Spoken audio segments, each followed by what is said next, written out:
here's the thing. I agree, George. I mean, I think that we ought to be building for a standard we haven't seen yet, right? I mean, if we're truly focused on, building resilient communities, then we have to build to a standard that's higher than what Mother Nature's currently throwing at us. In some cases, politics and lobbying, big lobbying money gets in the way of doing what's right. There's a big argument that, building to higher standards increases construction costs. Well, it might. But is it more than the amount of money we've been spending as a country to fix, communities from all these storms and wildfires? I would highly doubt it. I'd love to hold the hand of people that believe that building codes is too expensive, to higher standards is too expensive. I'll take them by the hand and walk them through some of these devastated communities and ask them what's more expensive. I'm George Siegel, and this is the Tell Us How to Make It Better podcast. Every week we introduce you to people who are working on real-world problems and providing actual solutions. Tell Us How to Make It Better is partnering with the Readiness Lab, the home for podcasts, webinars, and training in the field of emergency and disaster services. Hi, everybody. Thank you so much for joining me on this week's Tell Us How to Make It Better podcast.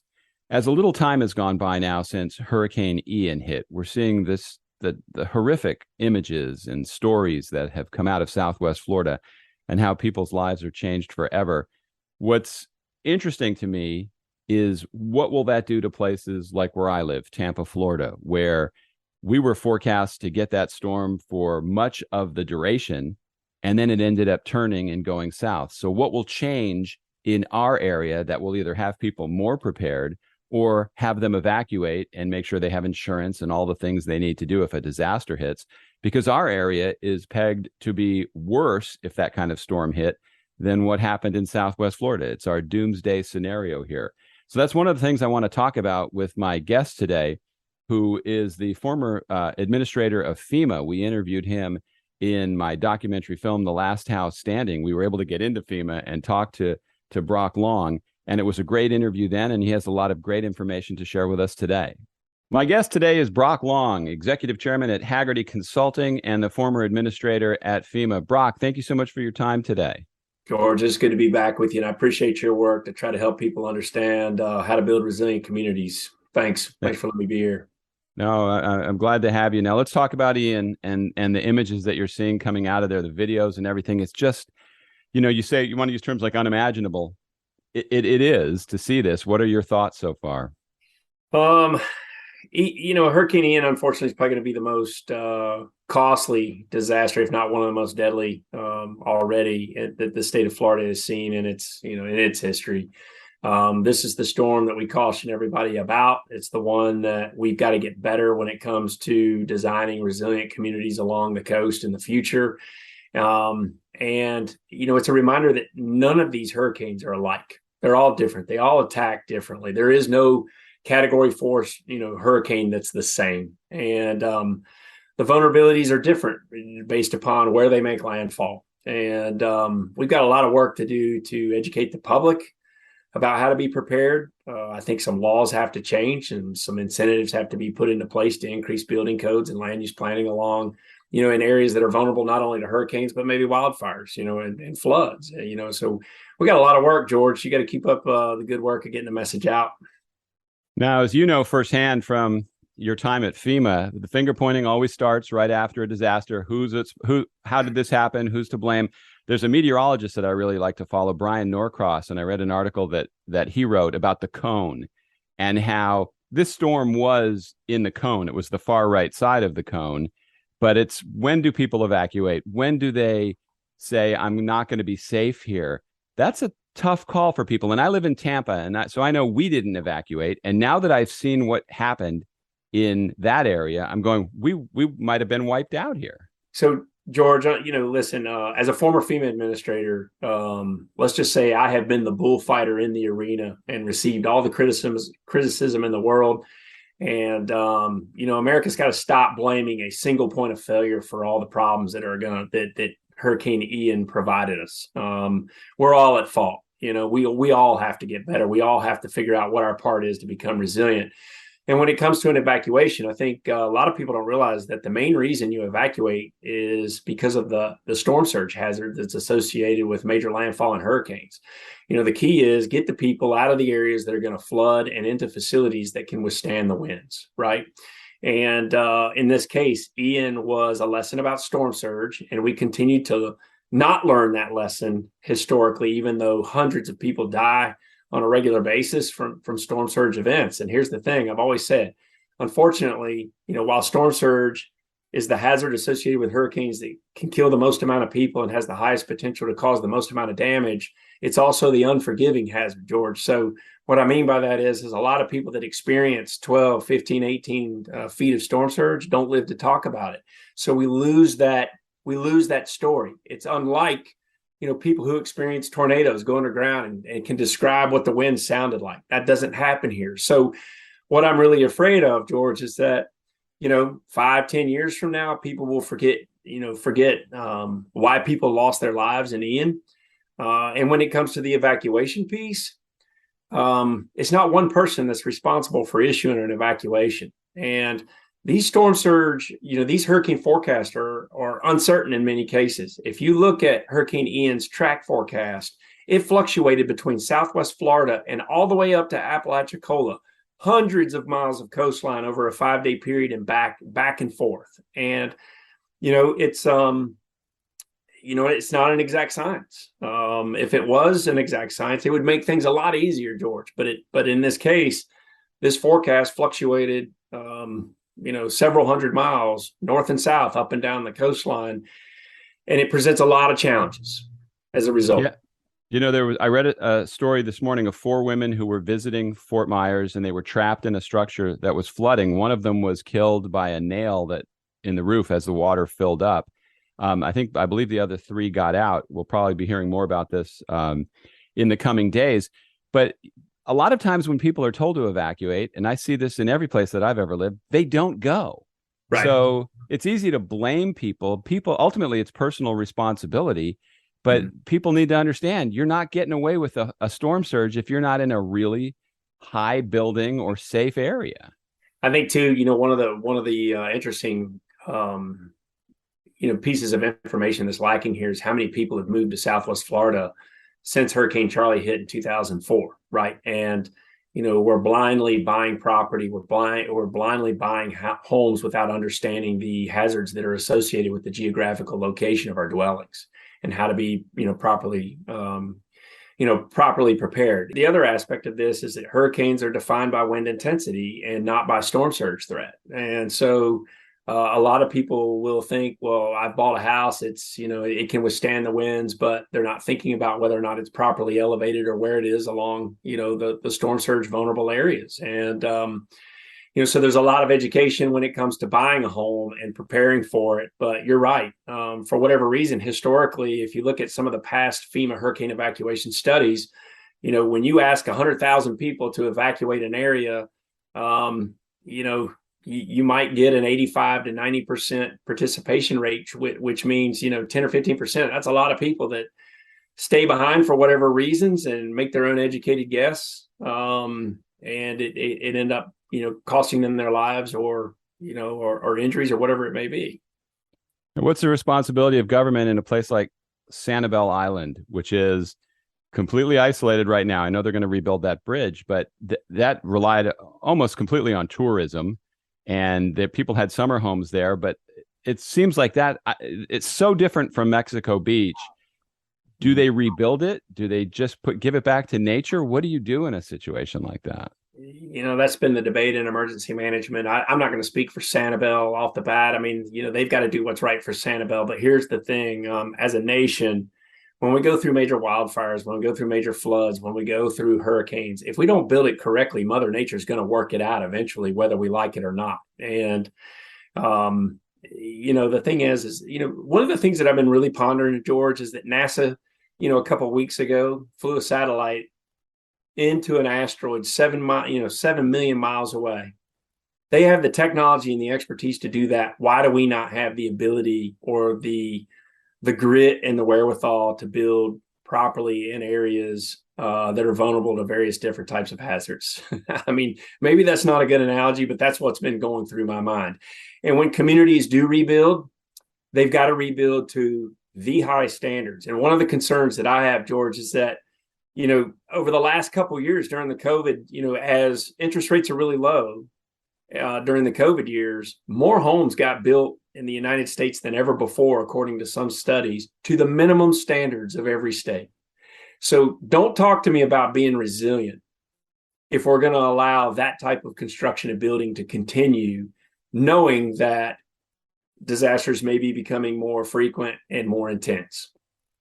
Well, Mexico Beach, to me, is a great example of what you're talking about. That's when I first met you. And they rebuilt to 140 mile an hour winds. They got hit by a Category 5 hurricane.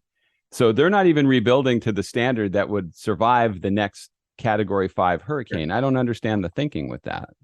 Yep. And, here's the thing. I agree, George. I mean, I think that we ought to be building for a standard we haven't seen yet, right? I mean, if we're truly focused on, building resilient communities, then we have to build to a standard that's higher than what Mother Nature's currently throwing at us. In some cases, politics and lobbying, big lobbying money gets in the way of doing what's right. There's a big argument that, building to higher standards increases construction costs. Well, it might. But is it more than the amount of money we've been spending as a country to fix, communities from all these storms and wildfires? I would highly doubt it. I'd love to hold the hand of people that believe that building codes is too expensive, to higher standards is too expensive. I'll take them by the hand and walk them through some of these devastated communities and ask them what's more expensive, putting a little bit more money up front. But here's the thing, George.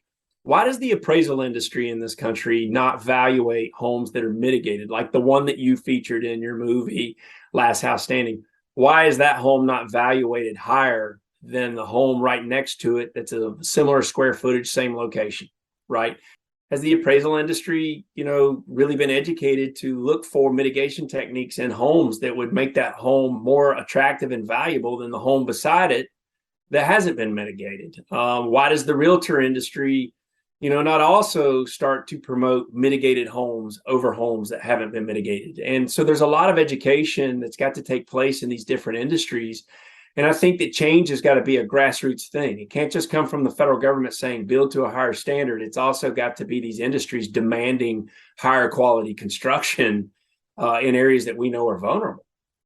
Yeah, the frustrating thing to look at is I think that if builders just took the charge and said, we're only building safe homes, they could solve this problem. It's like they have the cure for a lot of these problems. But when I talk to them, they say, we're not going to spend the money if we don't know that they're going to pay for it on the consumer end. So it doesn't seem to get solved, which is pretty frustrating, which brings me to the place that was supposed to be the bullseye, where I live, Tampa, Florida. And for days in advance, they were talking about it. And that is the doomsday scenario direction for a storm here. They estimate $400 billion in damage to this area. It would be staggering. 60% of the businesses in Hillsborough County would have been wiped out, 70% in Pinellas County. Sure. Yet, I don't think it's going to change anything. I mean, I think people want to be prepared for after the disaster, but they don't do the work up front. Yeah, and sadly, it's like I said, I think this country suffers from hurricane amnesia. 5-10 years from now, people aren't going to be talking about Hurricane Ian. They're going to be talking about the next storm that comes. But the Tampa Bay area is one of FEMA's catastrophic planning initiative areas. There's a lot of catastrophic planning initiatives that were taking place over the last decade, and Tampa Bay is one of them because of the storm surge vulnerable issues that are presented there. And the continental shelf is so shallow there that the storm surge vulnerability is great because of that. So essentially what I'm saying is that you can go 50 miles offshore and it's still pretty shallow, which is why storm surge is such a big problem. And, Tampa Bay is, that area is very lucky, but you better, you better understand that if you choose to live there, George, like you do, you better be ready for it. Understand your storm surge vulnerability, understand what mitigation techniques you can put into your house over time. And in some cases, does it make sense to live there and retire there? Well, in talking to friends and neighbors, I get the impression that it's already in some people's rearview mirror by now. And sure, you look down to the south and you go, wow, that really is horrible for those people. And a lot of people here are giving a lot of money and trying to help them get back to somewhat of a normal life down the road. But I don't know that it's changing that much here. Are people getting generators? Are they going to have a better evacuation plan? Do they really understand where they live and what their risks are? Doesn't seem like that's going to happen. Yeah, and I do believe that from an asset poverty angle, it is it's a tough ask to tell people to be prepared for 3 to 5 days or spend $10,000, $15,000 on their house for simple mitigation techniques or to buy a generator. It's a tough ask. And that's all part of it. The other thing that we saw with the Hurricane Ian forecast, where at one point it's Southwest Florida, the next point it's at Apalachicola, and then eventually it works its way back to Southwest Florida over a 5-day period. A lot of the media attention was on the Tampa area. And I think when citizens see where the media attention is, they tend to breathe a sigh of relief. They do so not knowing that they're actually still very vulnerable to the uncertainties of those hurricane track forecasts and intensity forecasts. Now, what I've seen in the past also is after a storm like this, now the next time the evacuation order is probably going to be issued in a lot of places where people are going to evacuate that didn't need to. And so maybe that time now all those people are going to be angry. So then the next time the evacuation order is given, they're not going to leave. I don't know how you win that battle. Well, we saw that with Hurricane Irma. A lot of people were placed under evacuation orders, and thankfully they weren't hit. But then they were frustrated by that, George. Why were we asked to, we evacuated and not a single thing happened? Well, they don't understand all the uncertainties that go along with track forecasting and intensity forecasting. They don't understand storm surge forecasting, based on how the winds impact or attack the coastline. And they get frustrated by that. They go back and they say, well, you know what? I'm going to wait the next one out. And, and then where, you have this other thing where people have experienced hurricanes in different parts of the country. But when they move to, then they're under the gun for the next one. They don't realize that each hurricane is unique and different. They attack differently. But I don't know, George, I'm looking for great ideas to continue to try to save lives because, for whatever reason in the emergency management community, we have not been successful in being able to create a true culture of preparedness within America. Now, you talk about NASA deflecting asteroids. When you talk about $400 billion worth of damage to an area, if you said, okay, we could take $100 billion and build a big canal lock that will close and stop storm surge, is that preposterous? Is that something that's so out of the realm of reality that it would never happen? I think mitigation can start, more simply than, in a more simple fashion than that. One, it starts with land use planning. Why are we building in these areas? And if we do build in those areas, what is the code standard for residential codes and building codes? Are you properly insured?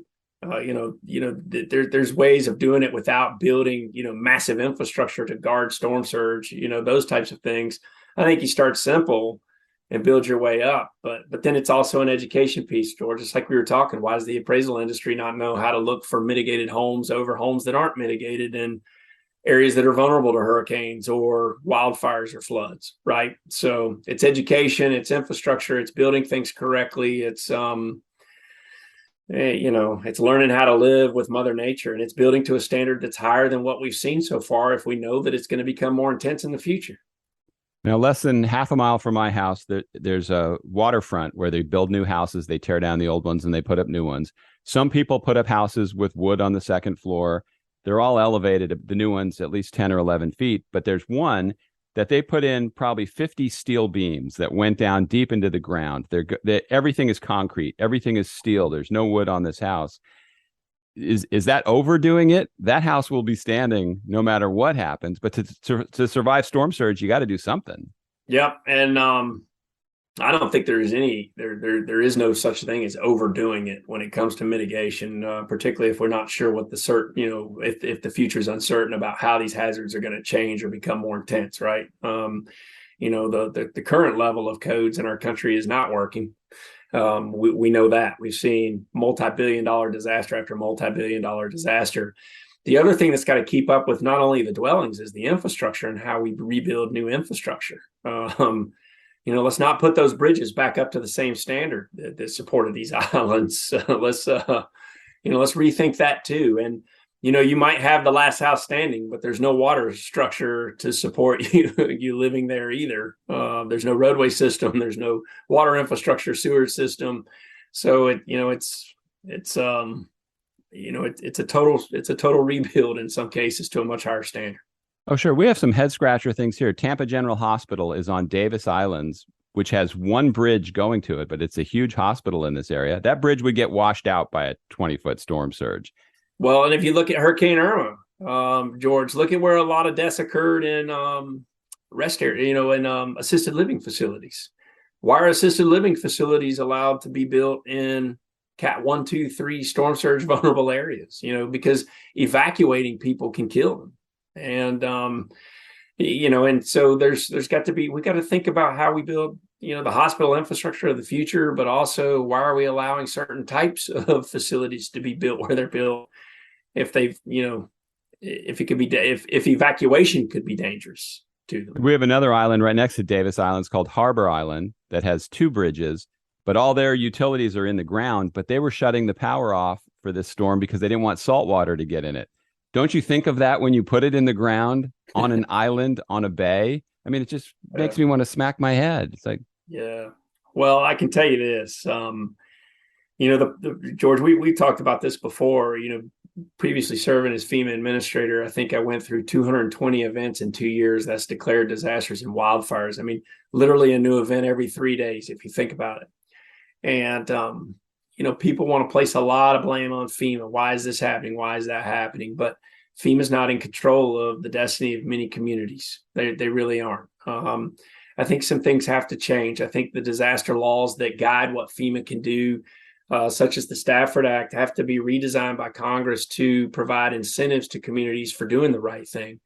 The whole entire disaster declaration process, in my opinion, is a moral hazard, George. And what I mean by that is that after a disaster, one of the things that emergency managers go look for is uninsured public infrastructure losses.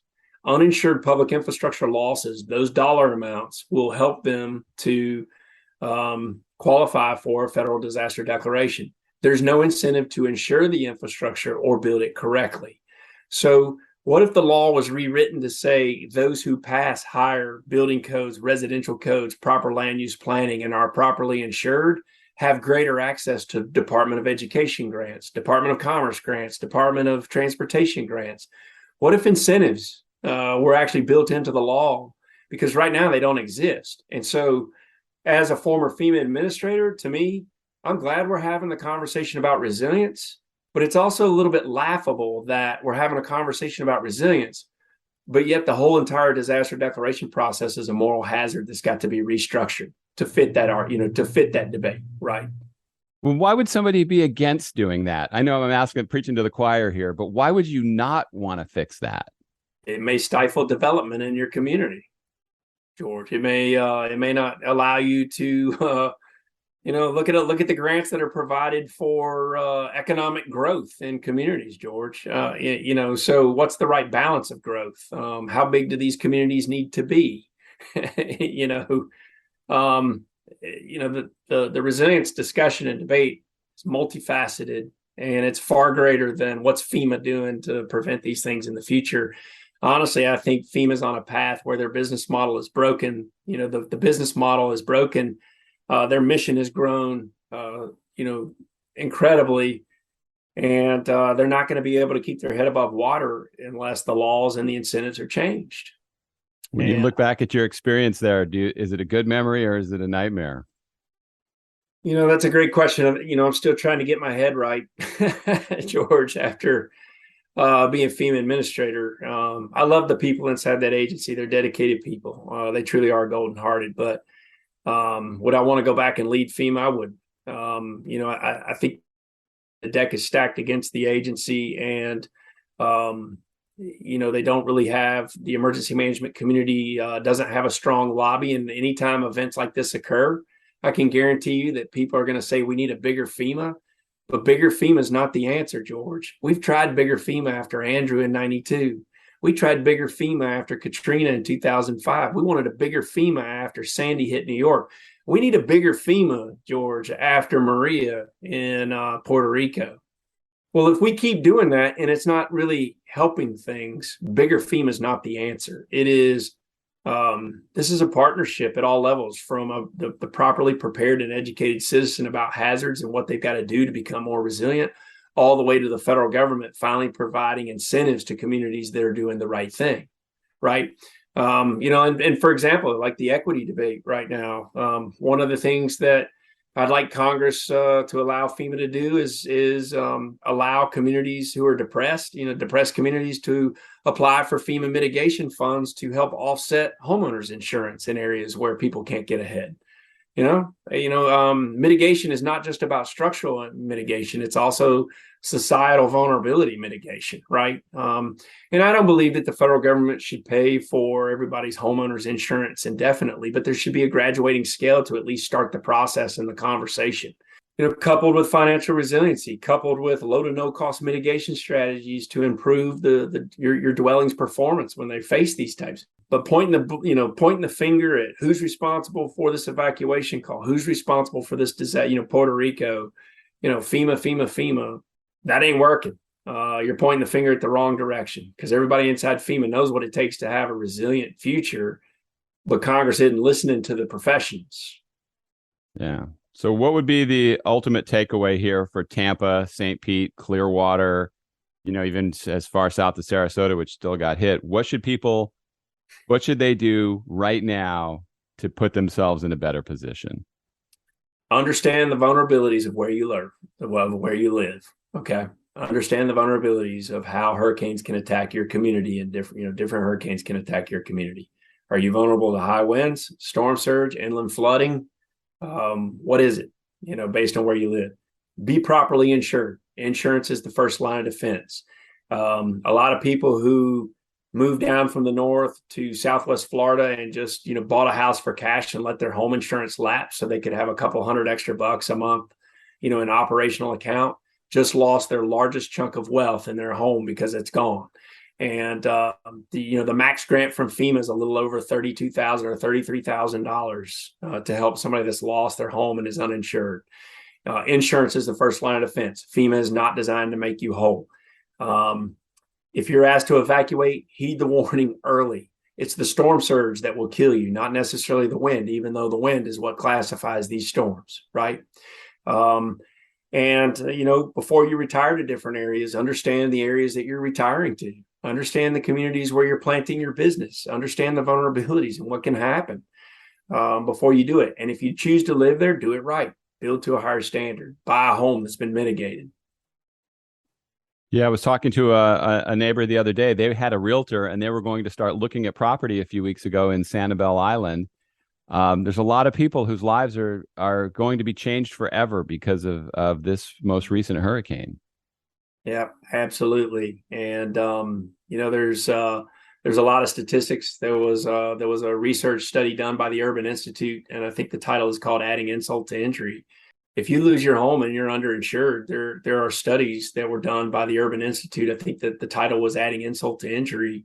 If you're uninsured or underinsured, you're going to spiral out of control in a negative direction financially for probably the remainder of your life. And and the other thing is that when it comes to insurance, don't just think about the property, in the house. The contents within your house are also very important. I live in Hickory, North Carolina, where furniture is manufactured and made, handmade. The people around here will tell you that, furniture in your home is the second most expensive expenditure of your life, George. But when we go to the contents of our insurance, that's where we want to try to save money. And so it's not just, and when you lose your home and you're uninsured or underinsured, you still have to pay off that mortgage for a home that doesn't exist. You're still financially responsible for that contract you sign. And then you've got to go also find a new place to live, whether you rent or whether you take a small business administration low interest loan. And so it's devastating. It's truly devastating, and financially it's hard to recover if you experience it. Now, another thing people I don't think about is the market was so inflated that even if you had a $500,000 home, it might now be worth $1 million. It's not, because your insurance is on that $500,000 home. So a lot of people are just, I see how that could completely alter somebody's life. And a lot of communities that have faced, catastrophic hurricanes also go through a period of an eroding tax base where, they economically, they do not recover for a long time because they're not able to generate the sales tax revenue, the tourism revenue, the service industry shot. And one of the hardest things about these communities when it comes to recovery is how do you get the service industry back to a community in an area where the average home price is over $1 million? It's affordable living is a challenge in most communities across America, but along the coast, it's even more challenging, particularly when all of it's been wiped out. And affordable housing is going to be a huge challenge in the future too. But the eroding tax base piece is huge. Look at what Homestead, Florida went through after Andrew. It took them over a decade to start going in the positive direction. Just seeing these images, because Sanibel was a place we went to a lot, down to Naples, other places in Southwest Florida. It's going to take them, it seems like forever just to clean up the mess, let alone start to rebuild. So after a disaster strikes, there's a couple things. One, Southwest Florida is still focused on the search and rescue mission, right? Then they're going to be focused on the life sustainment mission. How do you service people where they are? Then they're going to be focused on, long-term or long-term sheltering and how that transitions to interim housing or long-term housing, right? And, before you can really do anything, this is going to be several $1 billion worth of debris that's got to be removed and disposed of or recycled, whatever it may be. Then you've got to get the power infrastructure back up and running. Without the power, nothing works. You've got to rebuild, when you have big storm surge events like the one that you've seen, the water and sewer infrastructure is totally shot. So you've got to go back in, you got to rebuild roads, you got to rebuild those infrastructure. And meanwhile, the recovery housing effort is still going on. People have to decide, can I remain here and support my livelihood and my family, or do I need to move and go to another location and start over? And, so it's a race. How do you service people where they are, try to keep them in a safe, sanitary, functional situation within their house by simple repairs to, are there hotels close by, or everybody wants a FEMA mobile home unit or travel trailer. Well, these are not coming down the pipe until months from now. They just don't exist. They have to be built. They have to be transported. So the recovery is going to go on well over a decade, and you're not going to be able to put the community back to the same standard, nor should we. We're striving for a new normal at this point and a new vision, George, so that we don't go through this again. We have talked to experts here, and they say this is the cost of living in paradise. I think it's a pretty high price to pay when you see this. Yeah, but disasters are in the eye of the beholder. The word, I caution using the word catastrophe or catastrophic. If you lost your home from a house fire and you were uninsured, it's catastrophic to you, right? Mm-hmm. And so it can happen anywhere. You can't take, where you live for granted. I mean, I've actually seen houses in my own community flood because of a basketball in a drain pipe. Wow. And so it's so you can't take it for granted. You can't take your safety for granted. You got to prepare. You got to prepare.